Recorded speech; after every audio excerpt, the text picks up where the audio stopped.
Arab nations have strongly condemned Benjamin Netanyahu, labeling him a war criminal and ruthless terrorist for suggesting the forced displacement of Palestinians from their homeland to Saudi Arabia. Speaking on a television channel in an illegal settlement built on occupied land, Netanyahu proposed that the Saudis establish a Palestinian state within their vast territory. Given Israel's status as an unlawful settler colony, it is unsurprising that media figures there would act in a similarly aggressive manner.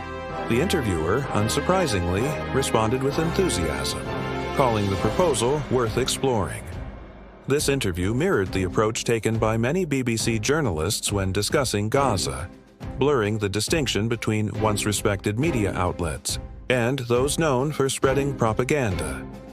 Several Arab countries, including Qatar, Jordan, Egypt, the UAE, Kuwait, and Iraq, swiftly and unanimously denounced Netanyahu's latest proposal, which they viewed as a genocidal scheme. The Gulf Cooperation Council's Secretary General, J. Mohammed al-Bouthi, strongly criticized Netanyahu's remarks, stating that they exposed Israel's blatant disregard for international laws, treaties, and state sovereignty. The audacity of this settler regime and its leader is staggering. After causing the deaths of thousands, an extremely conservative estimate, Netanyahu was invited by another controversial leader, Donald Trump, to discuss the forced removal of over 1 million Palestinians from their homeland.